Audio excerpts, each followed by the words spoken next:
Hello दोस्तों, स्वागत है आपका IQ स्टडी पॉइंट में। आज हम सॉल्व करेंगे, कल हमने जो लेटेस्ट एग्जाम जो हुआ था 4 दिसंबर को, उसका सैम्पल पेपर हमने सॉल्व किया था। तो आज हम फिर से उसी को ही दोबारा से सॉल्व करेंगे जो बचे हुए क्वेश्चन थे। ठीक है, तो शुरू करते हैं। तो क्वेश्चन है, अंग्रेजों ने चैंपियन ऑफ इंडिया की उपाधि दी थी। ठीक है, अंग्रेजों ने जो चैंपियन ऑफ इंडिया की उपाधि दी थी वो किसे दी थी, ये हमें बताना था। ठीक है, इसका राइट आंसर है ऑप्शन नंबर बी, कीर्ति शाह को। ठीक है, कीर्ति शाह को जो है वो अंग्रेजों ने चैंपियन ऑफ इंडिया की उपाधि दी थी। ठीक है, और कब दी थी ये उपाधि? 1898 में दी थी। ठीक है, ये उपाधि अंग्रेजों द्वारा कब दी गई थी? 1898 में दी गई थी। ठीक है, और कीर्ति शाह की अगर बात करें तो कीर्ति शाह का जो कार्यकाल है कब से कब तक रहा था? 1886 से लेकर 1913 तक। ठीक है, इनका कार्यकाल रहा था। ठीक है, और ये महज जो थे 13 वर्ष की आयु में ही राजा बने थे। ठीक है, और कम उम्र में राजा बनने के कारण जो कीर्ति शाह की जो संरक्षिता है वो महारानी गुलेरिया बनी थी। ठीक है, और कीर्ति शाह को उत्तराखंड का अकबर भी कहा जाता है। ठीक है, तो कभी क्वेश्चन आए तो याद रखेगा, किसे उत्तराखंड का अकबर कहा जाता है? कीर्ति शाह को कहा जाता है। ठीक है, नेक्स्ट क्वेश्चन था कि टिहरी गढ़वाल में नवनिर्मित डोबरा चांटी पुल की लंबाई है। तो टिहरी में जो नवनिर्मित डोबरा चांटी पुल जो बनाया गया है उसकी लंबाई कितनी है, ये हमें बताना था। ठीक है, तो इसका राइट आंसर है ऑप्शन नंबर डी। ठीक है, उपरोक्त में से कोई नहीं, क्योंकि जो टिहरी में जो डुबरी चाटी पुल बना है उसकी जो टोटल लंबाई है वो कितनी है? 725 मीटर है। ठीक है, टोटल लंबाई कितनी है, यानी कि कुल लंबाई जो है वो कितनी है? 725 मीटर है। ठीक है, क्योंकि किलोमीटर में नहीं है, किलोमीटर में अगर बात करें तो बहुत बड़ा पुल हो जाएगा। ठीक है, तो यह जो है वो क्या है? एक झूला पुल है। ठीक है, तो नवनिर्मित जो डोबरा चाटी सस्पेंशन पुल है उसकी जो कुल लंबाई है वो कितनी है? 725 मीटर है। ठीक है, तो इसका डी ऑप्शन राइट होगा। ठीक है, और यह जो है यह पुल जो है वो देश का सबसे बड़ा सस्पेंशन पुल है। ठीक है, और कब बनाया गया था? इस पुल को जो बनाने का कार्य शुरू किया गया था वो कब किया गया था? 2006 में इसको बनाने का कार्य शुरू किया गया था। ठीक है, और कब तक ये बनकर तैयार हुआ? इसका जो उद्घाटन था इस पुल का कब हुआ था? 8 नवंबर 2020 को हुआ था। ठीक है, कब हुआ था इसका उद्घाटन? 8 नवंबर 2020 को इस पुल का उद्घाटन हुआ था। ठीक है, और उद्घाटन किसने किया था? पूर्व मुख्यमंत्री श्री त्रिवेंद्र सिंह रावत जी ने इस पुल का उद्घाटन किया था। ठीक है, और पुल जो है वो किस नदी पर बना है? भागीरथी नदी पर बना है। ठीक है, पुल कौन सी नदी पे बना है? भागीरथी नदी पे बना है। ठीक है, तो याद रखिएगा, अगली बार कभी भी ये क्वेश्चन आए तो टिहरी गढ़वाल में जो नवनिर्मित डोबरा चांटी पुल है उसकी जो कुल लंबाई है वो कितनी है? 725 मीटर है। ठीक है, तो इसका डी ऑप्शन सही है।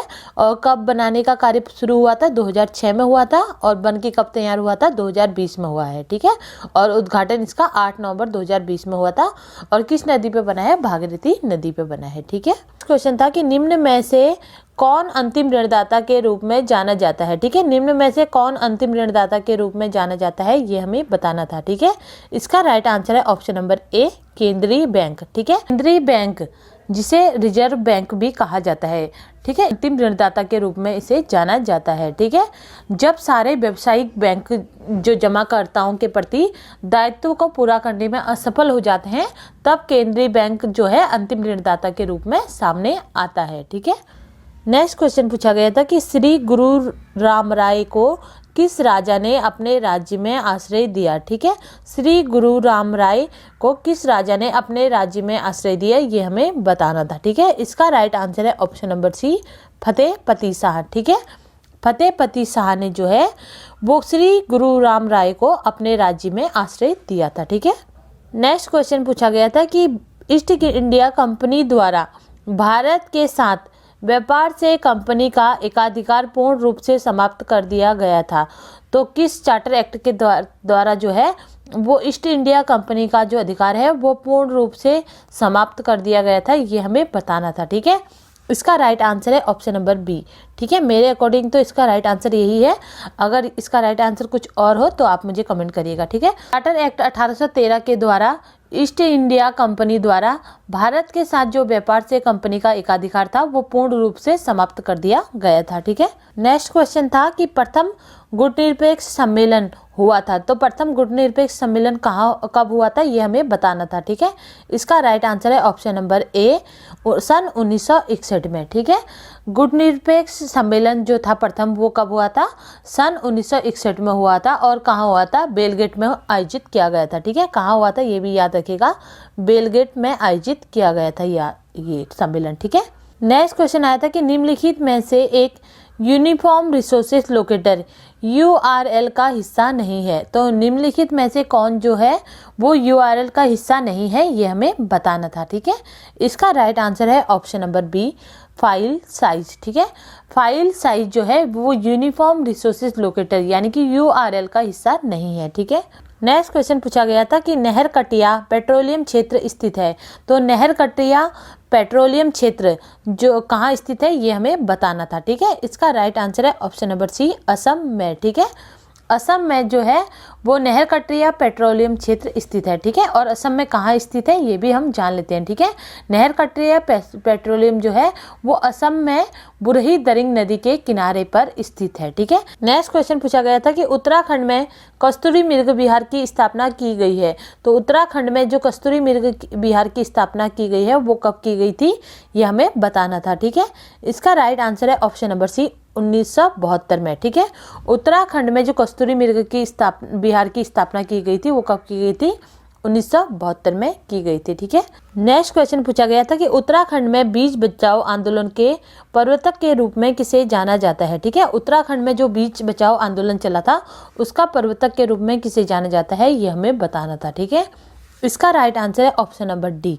विजय जरधारी को। ठीक है, विजय जरधारी को के नेतृत्व में जो है इसके विरोध में 1987 में बीज बचाओ आंदोलन का प्रारंभ किया गया था। ठीक है, तो उन्हीं जो है विजय जरधारी को जो है वो बीज बचाओ आंदोलन के प्रवर्तक के रूप में जाना जाता है। ठीक है, नेक्स्ट क्वेश्चन पूछा गया था कि कुमाऊं भाबर खेतीहर न्यास नीति की स्थापना की गई। तो कुमाऊं भाबर खेतीहर न्यास नीति की स्थापना कब की गई ये हमें बताना था। ठीक है, इसका राइट आंसर है ऑप्शन नंबर डी, 1906 में। ठीक है, कुमाऊं भाबर खेतीहर व्यास नीति की जो स्थापना है वो 1906 में की गई थी। ठीक है, और कहाँ की गई थी, नैनीताल में की गई थी। ठीक है, किस जिले में की गई थी ये भी याद रखिएगा, नैनीताल जिले में की गई थी। ठीक है, नेक्स्ट क्वेश्चन पूछा गया था कि OSS का पूर्ण रूप है। ठीक है, OSS का पूर्ण रूप क्या है ये हमें बताना था। ठीक है, इसका राइट आंसर है option number A, open source software. ठीक है, ओपन सोर्स सॉफ्टवेयर जो है वो OSS का पूर्ण रूप है। ठीक है, और ओपन सोर्स सॉफ्टवेयर क्या होता है, एक कंप्यूटर सॉफ्टवेयर होता है। ठीक है, जो कि सोर्स कोड फॉर्म में उपलब्ध होता है। ठीक है, नेक्स्ट क्वेश्चन पूछा गया था कि उत्तराखंड राज्य का सबसे छोटा राष्ट्रीय राजमार्ग है।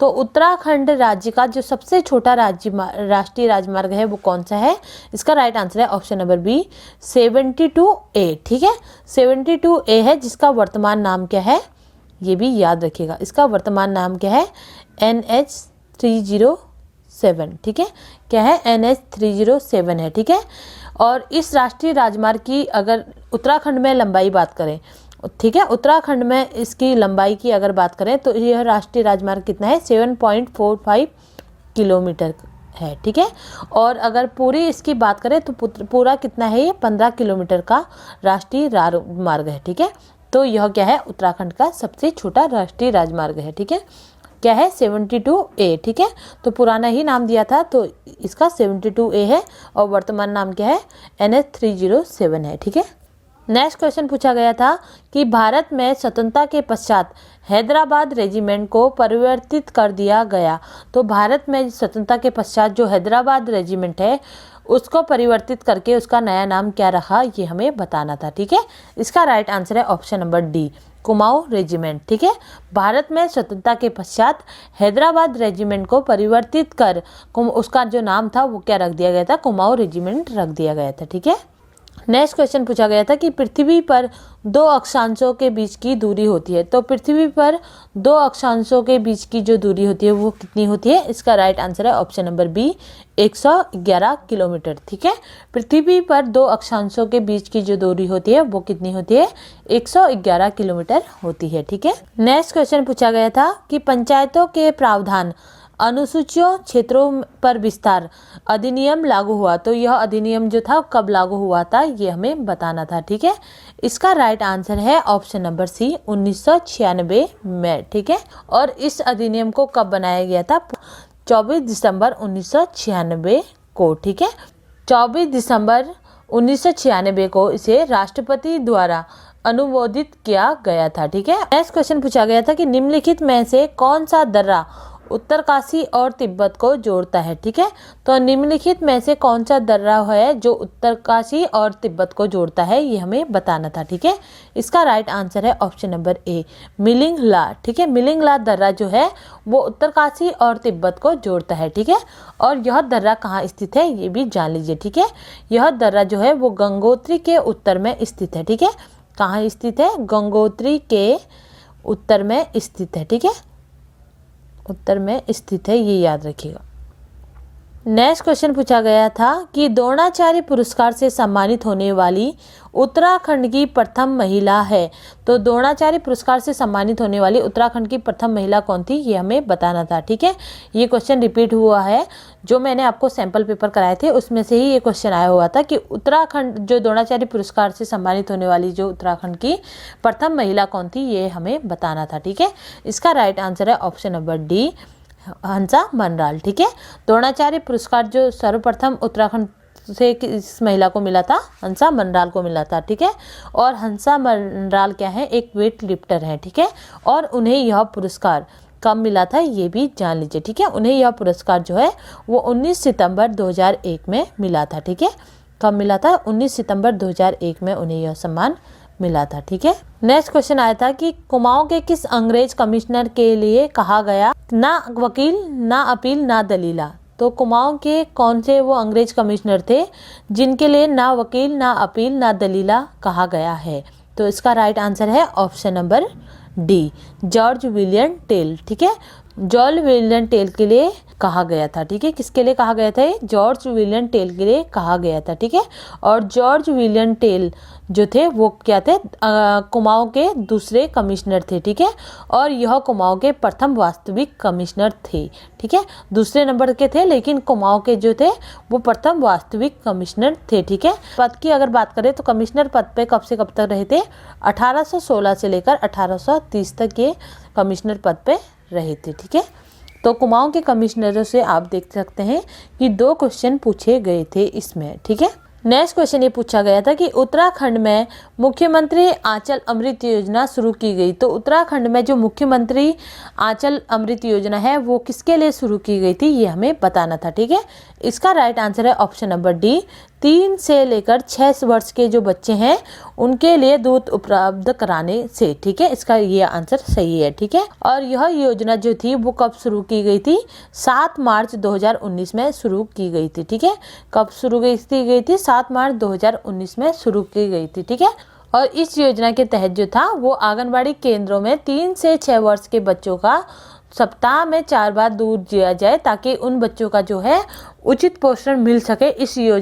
इसलिए यह योजना जो थी चलाई गई थी। ठीक है, नेक्स्ट क्वेश्चन पूछा गया था कि भारत सरकार ने 1949 ईस्वी में बनाई गई राष्ट्रीय आय समिति के अध्यक्ष पीसी महालनोबिस थे। ठीक है, और इस समिति के अन्य 2 सदस्य कौन थे, ये हमें बताना था। ठीक है, एक सदस्य हमें पता था लेकिन 2 सदस्य और बताने थे कि कौन थे। ठीक है, तो इसका राइट आंसर है option number B, D.R. Gadgil व डॉक्टर V.K.R.V. राव। ठीक है, 2 सदस्य कौन कौन थे, पहले थे D.R. गाडगिल और दूसरे कौन थे, डॉक्टर V.K.R.V. राव थे। ठीक है, नेक्स्ट क्वेश्चन पूछा गया था कि सरहिंद नहर निर्मित की गई है। तो सरहिंद नहर जो है वो कहाँ निर्मित की गई है, ये हमें बताना था। ठीक है, तो इसका राइट आंसर है ऑप्शन नंबर सी, सतलज नदी से। ठीक है, सरहिंद नदी जो है वो सतलज नदी पर निर्मित की गई है। ठीक है, और सरहिंद नहर जो है वो कहाँ पर है स्थित है, ये जान लेते हैं। ठीक है, तो सरहिंद नहर जो है वो कहाँ पर निर्मित की गई है, पंजाब में निर्मित की गई है। ठीक है, और इसका निर्माण कब किया गया था, 1882 में किया गया था। ठीक है, तो याद रखिएगा जो सरहिंद नहर है वो सतलज नदी पर निर्मित की गई है। ठीक है, और यह कहाँ है, पंजाब में है, और निर्माण कब हुआ था, 1882 में इसका निर्माण हुआ था। सरहिंद नहर का। ठीक है। नेक्स्ट क्वेश्चन पूछा गया था कि 2018-19 के बजट में घोषित नई योजना गोवर्धन का पूरा नाम क्या है। ठीक है। तो 2018 और 19 का जब बजट पास किया गया था तो उसमें यह योजना प्रारंभ की गई थी, गोवर्धन योजना। ठीक है। तो गोवर्धन योजना का पूरा नाम क्या था ये हमें बताना था। ठीक है। इसका राइट आंसर है option number A, galvanising organic bio agro resources धन। ठीक है। ये गोवर्धन का पूरा नाम है। ठीक है। नेक्स्ट क्वेश्चन पूछा गया था कि उत्तराखंड राज्य का प्रथम बजट प्रस्तुत किया था। तो उत्तराखंड राज्य का प्रथम बजट किसने प्रस्तुत किया था ये हमें बताना था। ठीक है।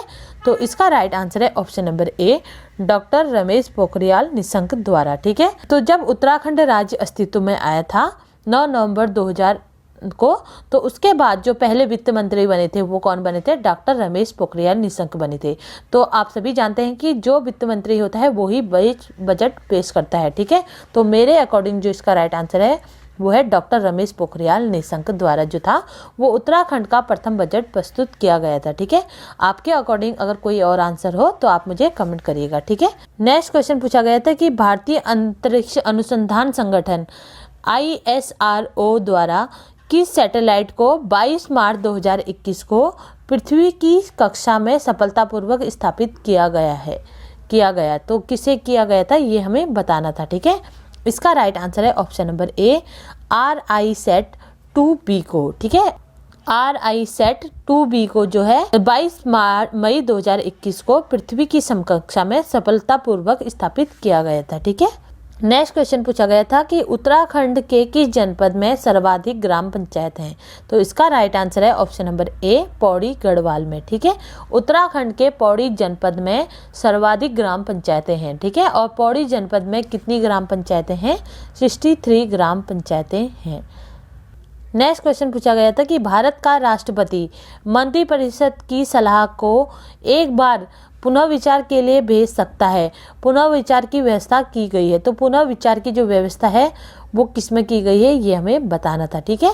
इसका राइट आंसर है ऑप्शन नंबर सी, 82वें संविधान संशोधन 1976 में। ठीक है।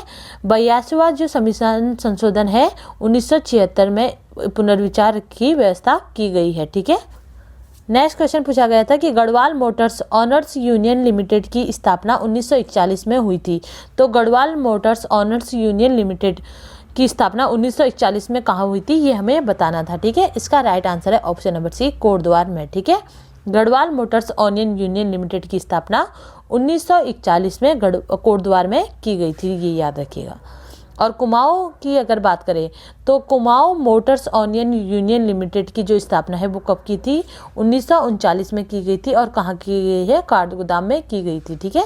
नेक्स्ट क्वेश्चन पूछा गया था कि लोक कल्याणकारी राज्य का आदर्श संविधान भारतीय संविधान में स्थापित किया गया है। तो लोक कल्याणकारी राज्य का आदर्श भारतीय संविधान में स्थापित किया गया है।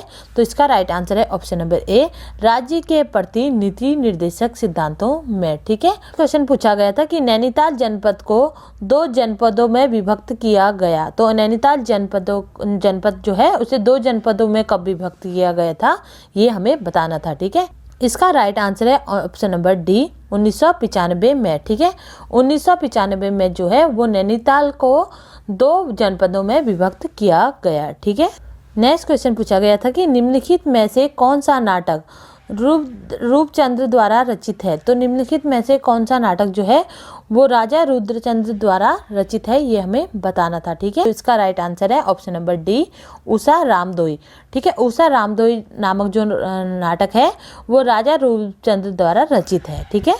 नेक्स्ट क्वेश्चन पूछा गया था कि हाइपरलिंक फील्ड प्रदर्शित करने के लिए निम्न में से कौन सी एक वैध कुंजी है। ठीक है। तो हाइपरलिंक फील्ड प्रदर्शित करने के लिए निम्न में से कौन सी एक वैध शॉर्टकट कुंजी है ये हमें बताना था। ठीक है। इसका राइट आंसर है ऑप्शन नंबर डी, Ctrl+F9। ठीक है। Ctrl+F9 जो है वो एक शॉर्टकट की है हाइपरलिंक फील्ड प्रदर्शित करने के लिए। ठीक है। नेक्स्ट क्वेश्चन पूछा गया था कि उत्तराखंड राज्य में संस्कृति शिक्षा के कितने शिक्षकों को गवर्नर्स टीचर अवार्ड 2019 से सम्मानित किया गया था। ठीक है। ये भी करंट अफेयर 2019 का पूछा गया था कि उत्तराखंड राज्य में जो है संस्कृत शिक्षा के लिए कितने शिक्षकों को गवर्नर्स टीचर अवार्ड 2019 से सम्मानित किया गया था तो इसका राइट आंसर है ऑप्शन नंबर ए, 5 शिक्षकों को। ठीक है, कितने शिक्षकों को सम्मानित किया गया था? 5 शिक्षकों को सम्मानित किया गया था। ठीक है, नेक्स्ट क्वेश्चन है, फिल्म सुरमा नीमे से हॉकी खिलाड़ी के जीवन पर आधारित है। तो फिल्म सुरमा जो है वो निम्न में से किस हॉकी खिलाड़ी के जीवन पर आधारित है, ये हमें बताना है। ठीक है, इसका राइट आंसर है option number C, Sandeep Singh. ठीक है, संदीप सिंह के जीवन पर आधारित मूवी कौन सी है? सुरमा है। ठीक है, और यह फिल्म जो है वो क्या है? बॉलीवुड बायोग्राफी फिल्म है। ठीक है, कब रिलीज हुई थी? 13 जुलाई 2018 में यह फिल्म जो थी रिलीज हुई थी। ठीक है, और इस फिल्म के निर्देशक कौन है? साद अली है। ठीक है, कौन है? साद अली इस फिल्म के निर्देशक हैं। ठीक है, इसी के साथ जो सामान्य ज्ञान के क्वेश्चन थे वो मैंने सॉल्व कर लिए हैं। हिंदी की मैं अलग से वीडियो बनाऊंगी। तो इसी के साथ मेरी ये वीडियो यही समाप्त होती है। अगर मेरी इस वीडियो से आपकी नॉलेज बढ़ी हो तो प्लीज़ चैनल को सब्सक्राइब करें और बेल आइकन दबाना ना भूलें। कल फिर मिलते हैं एक नई वीडियो के साथ, तब तक के लिए गुड बाय, जय हिंद दोस्तों।